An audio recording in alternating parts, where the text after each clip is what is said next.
Após a Idade das Trevas, a Itália iluminou o mundo. Emergiu da sinistra e devastadora peste negra e trouxe inovações, arte e a glorificação do homem. Foi uma explosão de ideias brotadas das mentes mais esclarecidas de todos os tempos. Filippo Brunelleschi was the ingenio, the ingenious man. Ali nasceram algumas das maiores obras de arquitetura, arte e engenharia que o mundo já conheceu. The enterprise of Renaissance engineering is recovering this ancient knowledge. I don't think that any other period in the history of Western civilization can brag to having produced so much genius. Mas chegar a gênio era uma luta.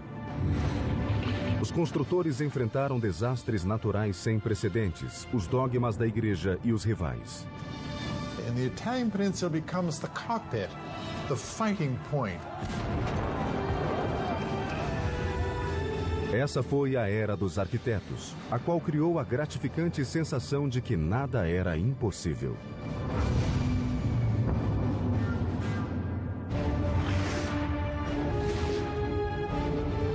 Construindo um Império. O mundo de Da Vinci. Ano 476 depois de Cristo. O grande Império Romano desabara e sepultara para sempre seu poder e domínio. Os imperadores que unificaram a região já não existiam e a Europa Ocidental fragmentara-se. Durante séculos, a Europa foi governada por uma linha de reis germânicos que chamaram seus domínios de Sacro Império Romano. Mas no século XII começou a surgir uma coleção de repúblicas italianas. Unidas, elas decidiram resgatar as glórias da velha Roma. Revitalizaram a Europa e criaram o molde do mundo ocidental.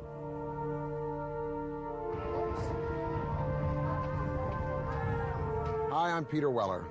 And in 2001, I came here to the city of Florence to finish a master's degree in Italian Renaissance art history at Syracuse University in Florence. The Italian Renaissance is as overwhelmingly mind-blowing as it is beautiful. It is the most impacting epoch of the last millennium. It is the age of invention with Da Vinci and Copernicus and Gutenberg. But it is also the age of the cult of personality. It is the time when that unknown artisan or craftsman will become the artist. It is the time when that nameless builder will become the architect. In the 12th and 13th centuries, Italy is really beginning this sort of rebirth. Because what's happening is that stability has been reinstituted onto the peninsula, mainly through the Holy Roman Empire, through the system that we call feudalism. The city is reborn. E nessas liberais cidades romanas surgiu novo tipo de líder. The rulers of the Italian city-states are the merchants. They're not the traditional aristocracy. They're not the traditional nobles. And this produces this extraordinarily vibrant urban life in the 13th century. Famílias como os Médici dirigiram bancos tanto quanto governavam cidades. A riqueza gerava poder. E o poder podia comprar arte e arquitetura.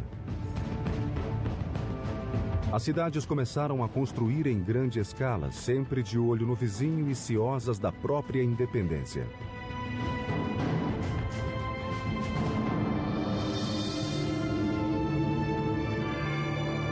The foundation for the Renaissance is the city. Everything that happens in the Renaissance, from art, architecture, engineering, literature, all the things that go on depend upon the city.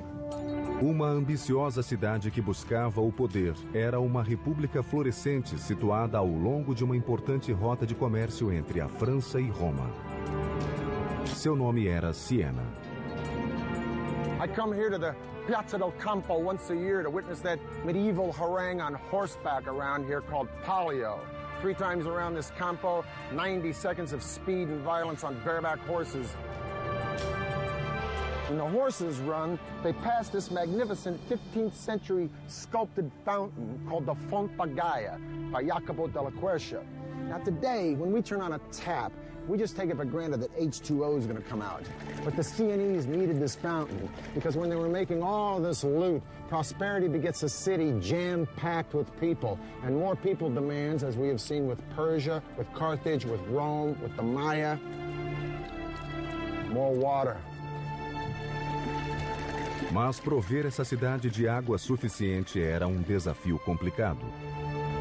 Siena doesn't have a river very close.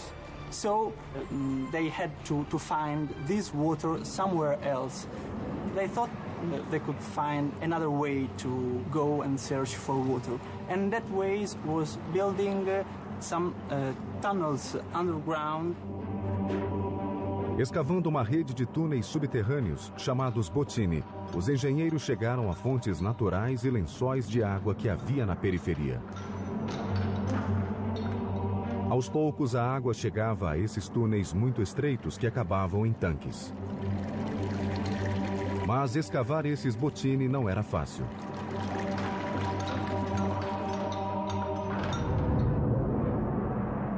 Eles usavam pás e picaretas para remover os depósitos de calcita em túneis de poucos centímetros de altura, escuros, poeirentos e insalubres.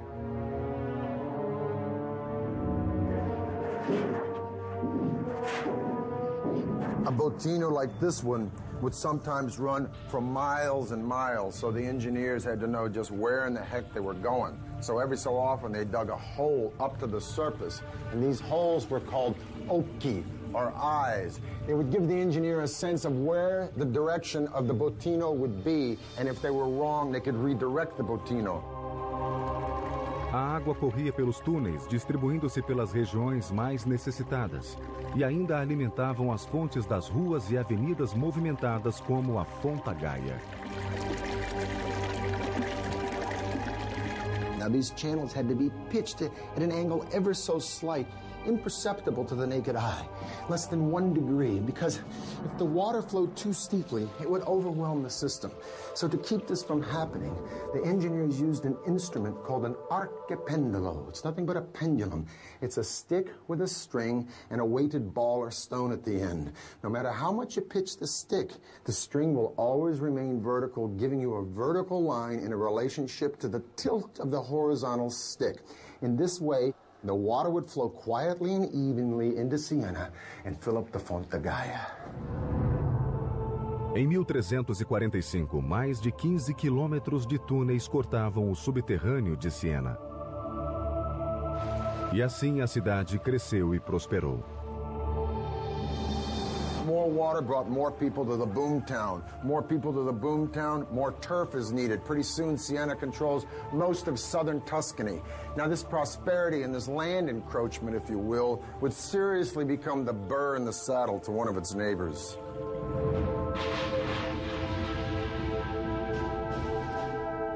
Florence and Siena are the two dominant republics in Tuscany.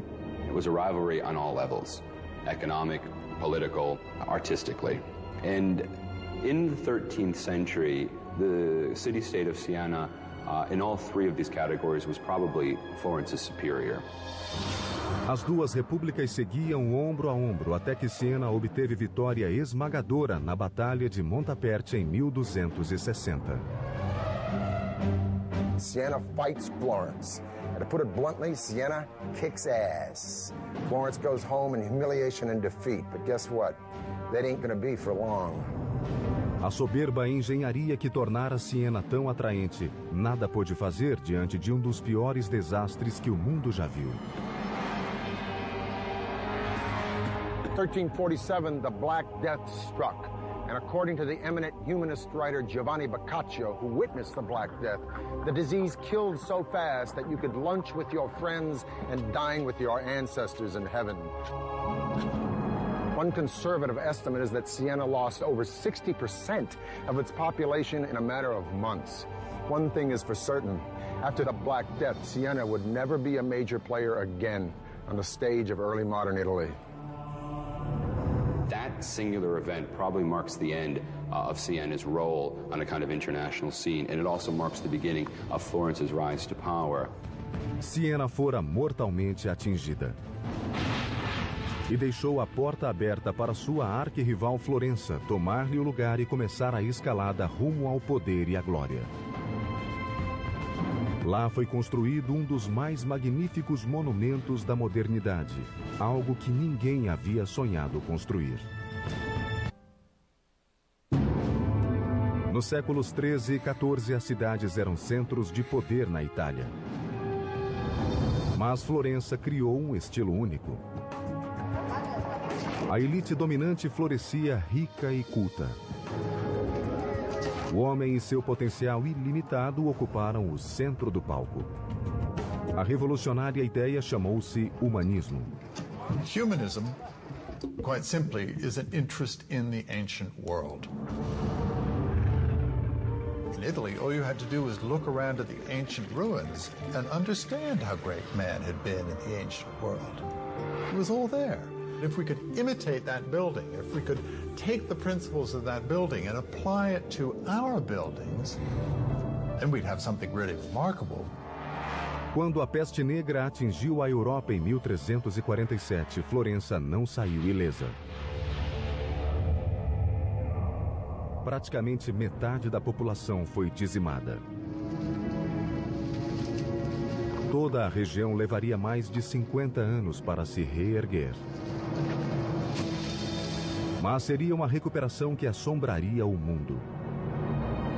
Chamou-se Renascença, que significa novo nascimento ou revivência. Por toda a Toscana, uma elite privilegiada de famílias abastadas começou a encomendar projetos grandiosos a artistas vindos do povo. There is an appetite among those who survive to enjoy life, to do other things, to understand or to sense that the life is to be exploited in some way for those who are alive.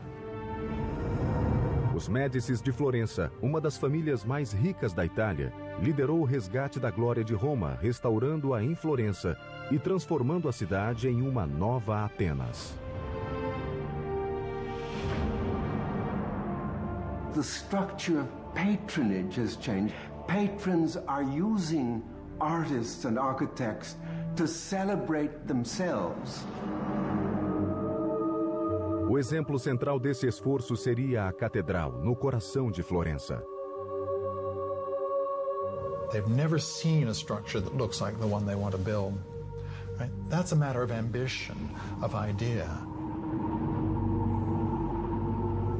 See that big old church behind me with that scaffolding on it? It's called Santa Maria del Fiore, otherwise known as the Duomo, or Cathedral of Florence.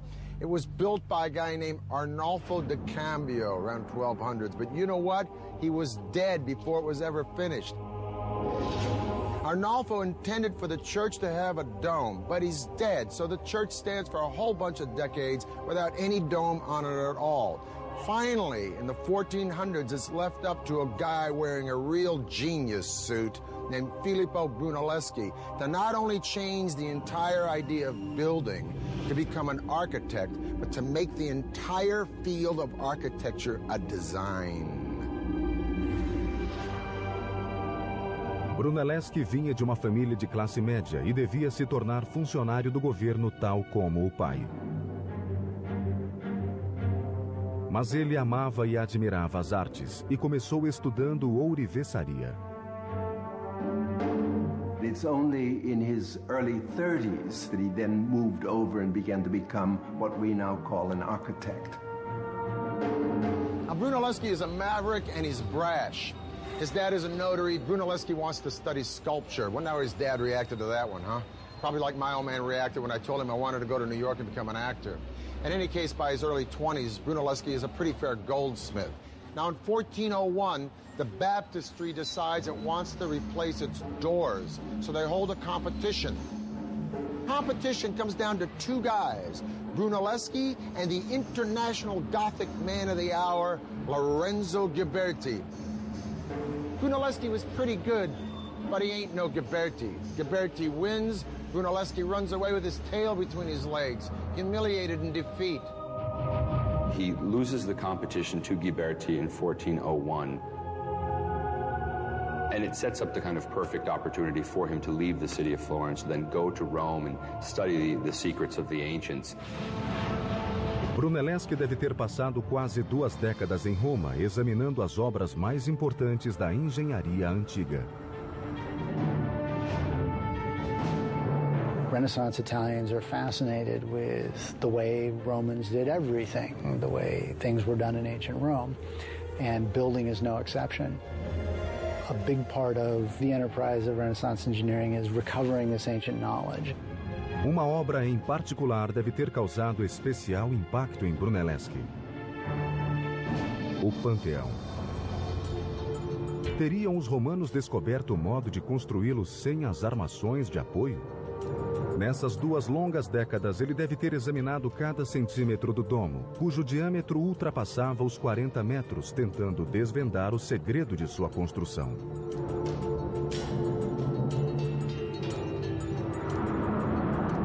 Quando voltou a Florença, Brunelleschi certamente trazia consigo a chave do domo romano. It seems that Brunelleschi reappears in Florence just at the time that the opera of the cathedral was in fact planning on this competition for the design of the dome. The cathedral was to be, upon completion, the largest church in all of Christianity.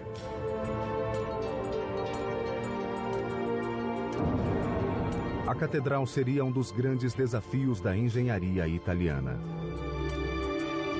They were building it large to sort of show the world exactly how important this city was on all levels. The problem is that they were setting themselves up for a big fall. Diferindo dos demais arquitetos, Brunelleschi propôs um método que o expôs ao ridículo. Projetou o domo sem os tradicionais arcobotantes, nem apoios de madeira, nem armação interna. General public opinion was that Brunelleschi had gone very simply mad. They also began to realize that no one else seems to have any clearer picture of how to pull this thing off, and so they began gradually sort of heed his words. Brunelleschi conseguiu seduzir os juízes com o projeto, mas para sua consternação, a comissão estipulou uma condição que ele julgou aviltante. It seems that fate would rear its ugly head because he would have to share that role with his nemesis, Lorenzo Ghiberti. Muitos estavam convencidos de que o projeto não daria certo. Brunelleschi não só teria de projetar o domo, como precisaria arquitetar a derrota do rival. A 7 de agosto de 1420, com o arquiteto supervisionando cada detalhe, finalmente teve início a construção do grande domo. What Brunelleschi decides to do is to construct not one dome, but 2. Okay? A dome within a dome. Dentro da catedral, os fiéis poderiam apreciar a belíssima decoração interna do domo. Por fora, entretanto, o segundo domo tinha propósito mais funcional. He would use that second shell to protect the inner dome from rain, but at the same time to make the entire structure look more gonfia et magnifica, more swollen and magnificent. Para dar às cúpulas uma base estrutural, nervuras de mármore foram instaladas em cada vértice do domo octogonal. A seguir, uma série de arcos foi construída para cruzar com as nervuras em ângulos de 90 graus. Mas Brunelleschi enfrentou um problema logístico. Achar um modo de içar várias toneladas de material a mais de 60 metros. And so Brunelleschi devises something we call the ox hoist. Atrelados a um timão, 2 bois faziam girar um pilar que erguia e baixava um guindaste. A marca do gênio estava numa rosca que mudava as engrenagens para a frente e para trás. Ou seja, os bois não precisavam ser desatrelados para trocar de lugar. Ficavam andando na mesma direção tanto para erguer quanto para baixar o guindaste, economizando horas diárias de trabalho. Nessa tarefa foram içadas mais de 30.000 toneladas de material. Apesar de todo esse trabalho, cada peça ainda precisava ser transportada lateralmente e colocada no ponto exato a dezenas de metros de altura. Para resolver esse problema aparentemente insolúvel, Brunelleschi projetou outro tipo de guindaste, chamado castelo. The castello was a crane that they used to move weights horizontally. Instalado no alto da cúpula e semelhante a um cavalete, tinha um sistema de trave mestra e contrapeso, permitindo a colocação do material com precisão milimétrica. These are the machines that he was introducing, and these are the machines that made it possible for such a dome to have been built. Mas toda essa criatividade ainda não resolvia o desafio fundamental de um domo desse tamanho sem nenhum apoio interno. Brunelleschi ainda precisava evitar um desmoronamento.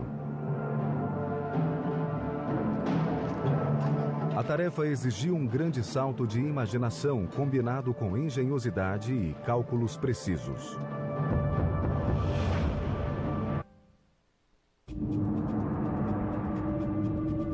Em 1420, Florença, Itália. O visionário arquiteto e engenheiro Filippo Brunelleschi foi contratado para construir o maior domo do mundo, a cúpula de Santa Maria del Fiore.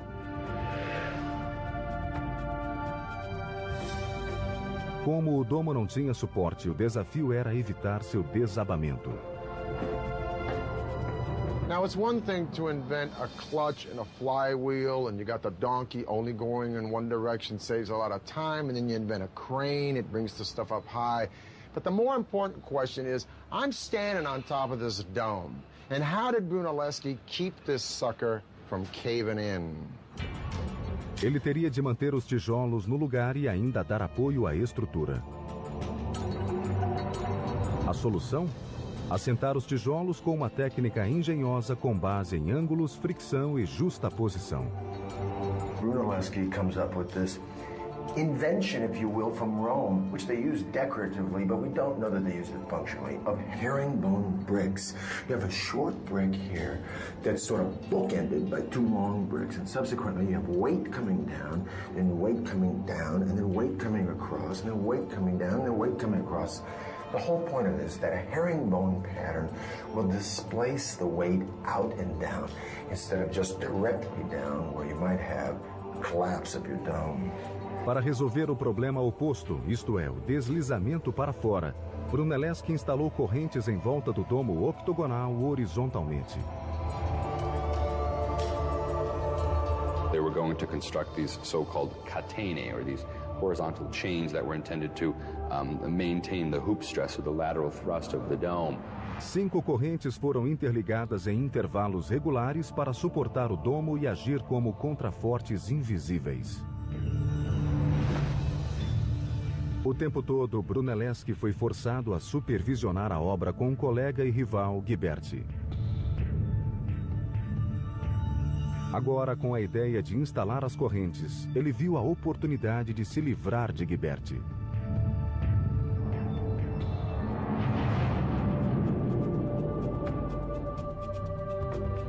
In August of 1423, Brunelleschi called in sick.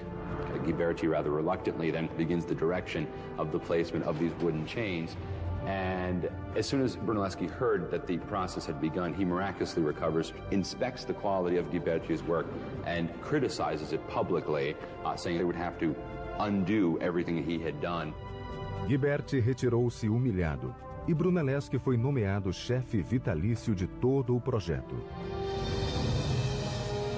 A 30 de agosto de 1436, após 16 anos de construção, o maior domo de alvenaria do mundo ficou pronto. Mas a carreira de Brunelleschi apenas se iniciava. Enquanto construía o domo, ele fizera experiências sobre perspectiva e proporções matemáticas. Embora seus projetos de estruturas parecessem simples e claros, havia muitos aperfeiçoamentos relativos a linhas e espaços. Uma de suas grandes inovações foi um conceito que até hoje é utilizado na engenharia: a perspectiva de um ponto de fuga. Olhando para um batistério de 8 lados e outros prédios em volta, Brunelleschi viu que se transferisse esses objetos tridimensionais para um plano bidimensional, eles desapareceriam em um ponto finito, o ponto de fuga.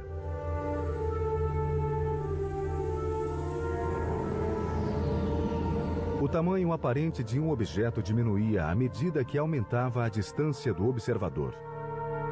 Essa ideia revolucionaria a arte dos pintores e arquitetos do mundo e faria aparecer a planta do engenheiro.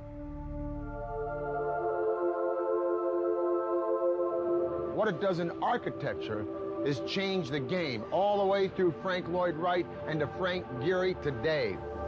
Because architecture is no more just building. It isn't figuring it out in the dirt and saying, hey, if this wall is that long, we got to make the spire that high. Now they can deduce it and put it on paper. It's no longer the builder who's in control, it's the architect. Before Brunelleschi, most projects were based on approximate models. This would come to an end when Brunelleschi began this practice of what we call paper architecture, and that is clearly indicating what his plans were, and then begins the sort of modern tradition of architecture today. Os novos projetos de Brunelleschi foram testados em 1442 na construção da Capela Pazzi. Now this building behind me is the chapter house for the Church of Santa Croce, a Franciscan church. It's called the Pazzi Chapel. I'm going to talk to a man I'm a little nervous talking to. He's one of my own professors from Syracuse University, Dr. Rab Hatfield, and he's going to explain why this chapel is distinct from what Brunelleschi was doing before this. Let's go look on the inside. Let's go see them. It's all about relationships. He's trying to figure out an arrangement of all of these pieces so they all fit together perfectly, just the way the bones all fit together in your body. Right. Your Renaissance architect, thanks to the invention of scientific perspective, where they learn how to represent space, and it's Brunelleschi who invents this, learn to see things in 3D, learn to imagine things in 3D. Rather than flying by the seat of your pants, you start with a concept and you follow the concept to its fruition in perfection. And I think you get a very good sense of that. Yeah. I mean, that's spatial magic. As inovações de Brunelleschi em técnicas de projeto e construção foram imitadas pelos arquitetos durante séculos. Mas uma nova era nascia junto com o arquiteto. As regiões vizinhas retomaram as velhas rivalidades. Os artistas que viraram arquitetos e engenheiros iriam voltar-se para outro serviço público e usariam sua mente criativa na arte da guerra. 1459. Filippo Brunelleschi, pai da arquitetura renascentista, fizera de Florença a meca das inovações em projetos e construções. Seus métodos e ideias espalharam-se pelo mundo e os arquitetos iniciaram uma ambiciosa campanha de construções. Filippo Brunelleschi transforms all of architectural design by using Roman elements like this column and pilasters and numerical proportions, integrating them into an elegant and beautiful whole that is never overwhelmed by one of the parts. But he doesn't write it down. It's up to a young guy, the next generation, Leon Battista Alberti. This guy did everything. He wrote about architecture, archaeology, political science, religion, even wrote about horseback riding. He's a pretty good designer and architect himself. Now, everyone starts to read about Alberti, including a very powerful guy at the moment, Aeneas Silvius Piccolomini. I love that name, Aeneas Silvius. So for all you guys out there like me having a little bit of a heart attack because your wife just said, honey, let's redecorate, get a load of this. Pius reads Alberti and says, you know, I'd like to do that little Roman thing for the place where I was born. What, the house? No, the whole town. Aeneas Silvio Piccolomini tornou-se o Papa Pio II em 1458. Um ano depois, voltou a atenção para sua cidade natal, Corsignano, e encomendou um estudo para ali construir uma cidade ideal.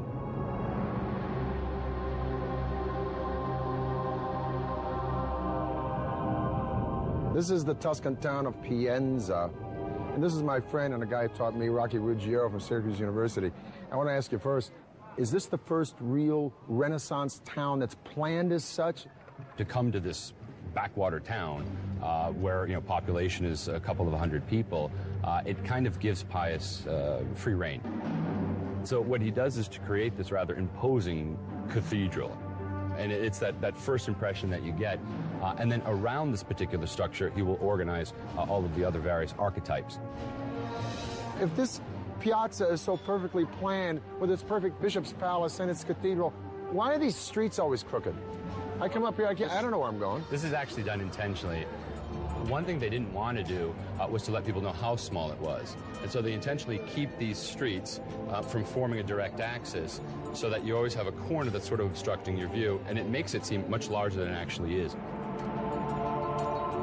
Quando as obras terminaram em 1464, mais de 40 prédios tinham sido construídos ou reformados. Cada um era uma importante expressão dos ideais revolucionários. A cidade como um todo espelhava o significado da própria época. Contudo, a sensação de harmonia em Pienza não durou muito. Os ideais que glorificavam o homem e o potencial humano sofreriam duro revés.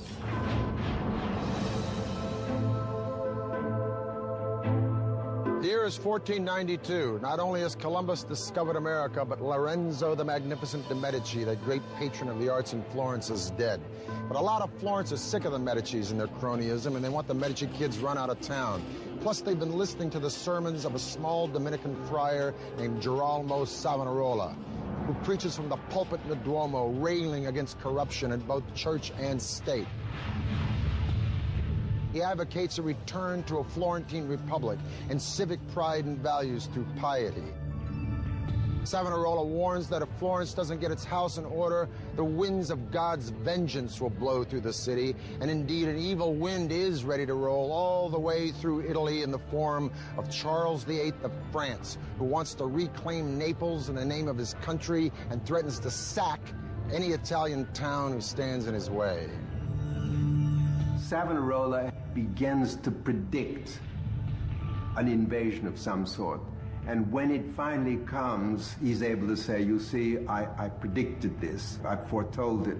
He is able to kind of pass himself off as a prophet almost in the Old Testament mode.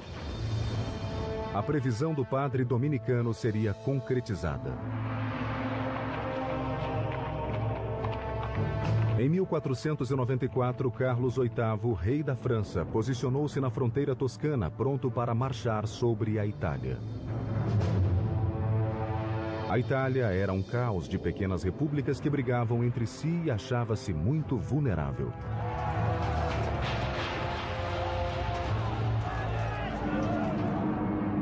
Os construtores que haviam criado monumentos para exaltar a humanidade poriam seus projetos a serviço da guerra nessa nova etapa.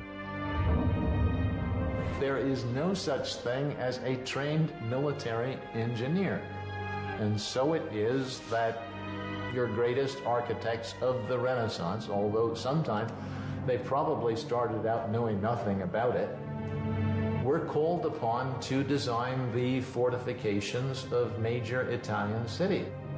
Inovações e tecnologia avançada estariam agora a serviço do exército. A arma favorita de Carlos VIII era um potente canhão. Diante dele, as muralhas se desfaziam em pó. The cannon became much more reliable and also able to launch a projectile that was much larger, heavier, and to launch at a further distance. And so Charles VIII brings these cannon with him over the Alps, and it becomes immediately clear that he can knock down virtually any fortification that he chooses. And this is a terrible thing. I mean, this is a crisis, right? Because all of a sudden you can't hold them off. As muralhas medievais, altas e esbeltas, eram facilmente destruídas pela força dos novos canhões. Elas não mais ofereciam proteção. Eram tão obsoletas que não aguentavam o peso do armamento que seria usado contra os invasores. The new cannon had strong percussive powers. You could not put a new cannon on the old medieval wall and fire it because it would shake its own wall down. Os engenheiros italianos projetaram muralhas mais baixas e espessas que aguentariam o armamento e resistiriam às temíveis balas de canhão. This new wall will resist, in fact, these larger guns because it can absorb the impact of the larger projectile. Os engenheiros também mudaram o formato das muralhas que cercavam a cidade. Military engineers develop an angled wall.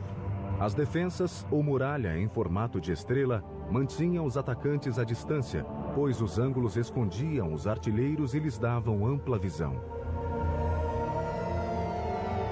The cities become star-shaped, and you have the development of these large star plans with angled bastions that project from the city walls with their flanking coverage on either side. The angles create a series of faces. And the faces are very important because the different corners of the city can, as it were, protect one another. O bastião tornou-se o novo modelo de fortificações defensivas, despertando o interesse dos comandos militares de toda a Europa. Logo, porém, a atenção se desviaria de Florença e da Toscana para um novo poder que seria redimido através de monumentos gloriosos e obras de assombrosa arquitetura.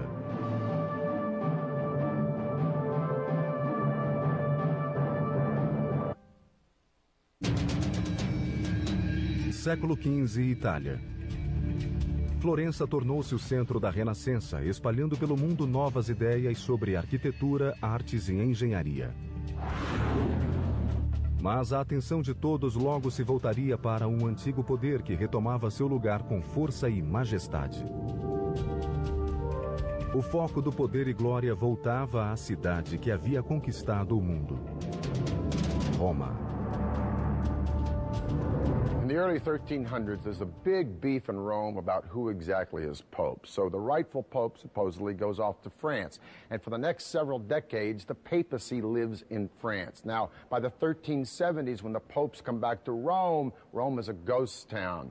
And for the next 100 years or so, all the way through the Renaissance, each pope is successively trying to rebuild Rome. Now, in the 1490s, when the Medici are booted out of Florence, Florence becomes a republic, yeah, but they're broke. And so all these famous cats like Da Vinci, Raphael, and Michelangelo, they split Florence because Florence is no longer happening. If you're a player, the place you want to be is Rome.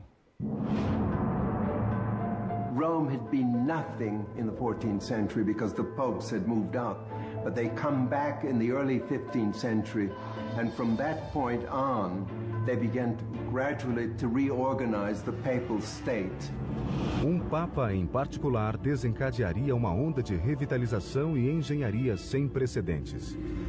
Seu nome era Sisto V. Sixtus and the popes who come after him feel the need to turn Rome into an important and impressive capital city, the capital of Christendom. Sixtus V sort of took it upon himself to re-urbanize the city. Para voltar a ser o lar da Igreja Católica, Roma precisava de uma remodelação total. A tarefa de reformar uma cidade não era pequena. Primeiro, Sisto resolveu limpar as ruas de marginais. A cidade fervilhava de criminosos e o Papa simplesmente mandou reuni-los e matá-los. O passo seguinte foi restaurar os aquedutos, um dos maiores símbolos da engenharia romana. Quando a água voltou, a população cresceu e a cidade floresceu. As estradas foram pavimentadas e as ruas alargadas. A cidade explodiu em grandes construções. Mas Sisto não estava satisfeito. Ele tinha um plano para a cidade: fazer dela um reduto de desenvolvimento e cultura através de monumentos estonteantes. One of his particular practices was, in fact, to use the ancient Egyptian obelisks that had been brought to the city by the ancient Romans. These were military trophies that the Romans had brought back in ancient times and had erected throughout the city.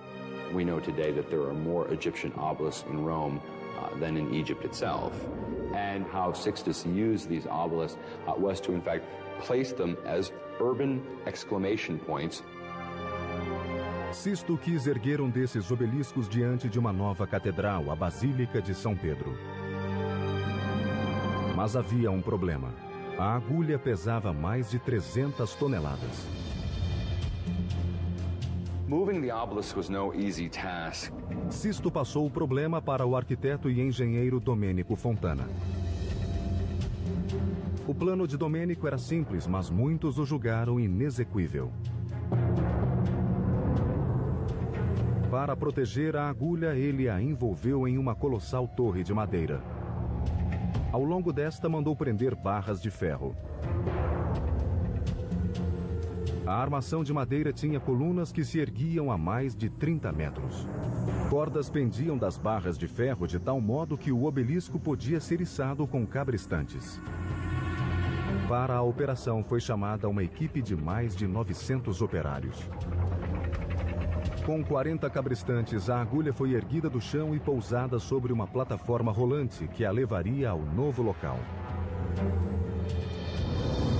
A 30 de abril de 1586, sob o olhar vigilante do Papa, teve início a incrível tarefa de transportar o obelisco. When the men were hoisting it up, they were under command to remain silent throughout the whole process, under pain of death, if one of them, in fact, broke the silence. Finalmente, após 17 dias de penoso avanço, o obelisco chegou ao novo lar, em frente da Basílica de São Pedro, onde está até hoje. A notícia da extraordinária revitalização de Roma espalhou-se pela Europa. A capital do Velho Mundo ocupava novamente o centro do palco. A era dos arquitetos, iniciada em Florença, seguia caminho em Roma e no resto da Europa. Artists of all sorts could create such beauty and such wondrous works of art on the scale of St. Peter's Basilica, like the obelisks that were erected throughout the city of Rome, like the dome of the cathedral in the city of Florence. It gave the human significance again, and it gave us a bit of an attitude as well, that we are again the center of all things. And many people think it is with the Renaissance that modern culture actually begins.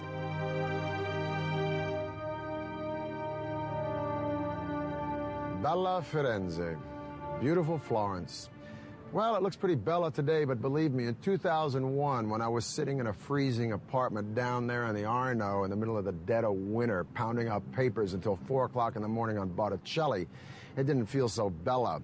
Matter of fact, I was just about an inch from getting the bella out of here, going back to my day gig in L.A. But I stayed, and I got my degree. And I keep coming back here to Florence and Siena, I don't know, to be of service, to teach a field trip or two, perhaps to sit in on a lecture by one of these brilliant professors who lives here and runs around Tuscany trying to explain how the miracles of the artists and architects of Italy in this period did so much to pull us out of that dark age and illuminate the daylight of a modern world. For the History Channel, I'm Peter Weller.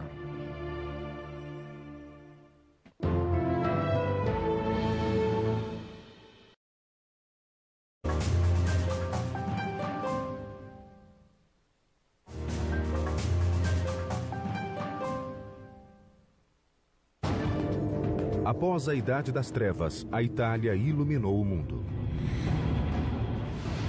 Emergiu da sinistra e devastadora peste negra e trouxe inovações, arte e a glorificação do homem. Foi uma explosão de ideias brotadas das mentes mais esclarecidas de todos os tempos. Filippo Brunelleschi was the ingenio, the ingenious man. Ali nasceram algumas das maiores obras de arquitetura, arte e engenharia que o mundo já conheceu. The enterprise of Renaissance engineering is recovering this ancient knowledge. I don't think that any other period in the history of Western civilization can brag to having produced so much genius. Mas chegar a gênio era uma luta. Os construtores enfrentaram desastres naturais sem precedentes, os dogmas da igreja e os rivais. And the Italian peninsula becomes the cockpit, the fighting point. Essa foi a era dos arquitetos, a qual criou a gratificante sensação de que nada era impossível.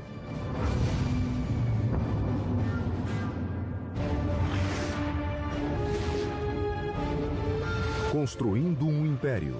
O mundo de Da Vinci. Ano 476 depois de Cristo. O grande Império Romano desabara e sepultara para sempre seu poder e domínio. Os imperadores que unificaram a região já não existiam e a Europa Ocidental fragmentara-se. Durante séculos, a Europa foi governada por uma linha de reis germânicos que chamaram seus domínios de Sacro Império Romano.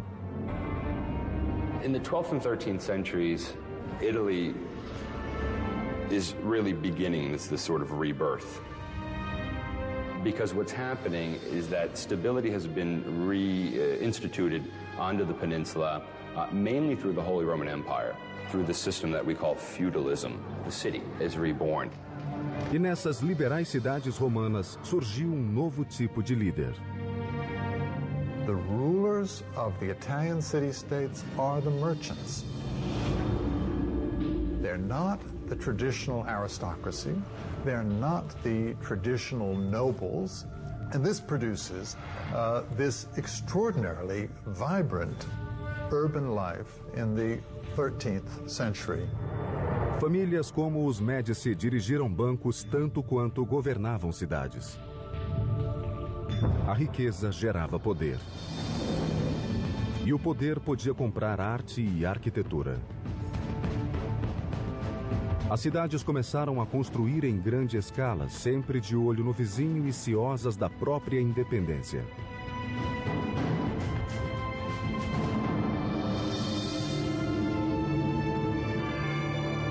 The foundation for the Renaissance is the city. Everything that happens in the Renaissance, from art, architecture, engineering, literature, all the things that go on depend upon the city. Uma ambiciosa cidade que buscava o poder era uma república florescente situada ao longo de uma importante rota de comércio entre a França e Roma. Seu nome era Siena. I come here to the Piazza del Campo once a year to witness that medieval harangue on horseback around here called Palio. 3 times around this campo, 90 seconds of speed and violence on bareback horses. When the horses run, they pass this magnificent 15th century sculpted fountain called the... Mas no século XII começou a surgir uma coleção de repúblicas italianas. Unidas, elas decidiram resgatar as glórias da velha Roma. Revitalizaram a Europa e criaram o molde do mundo ocidental.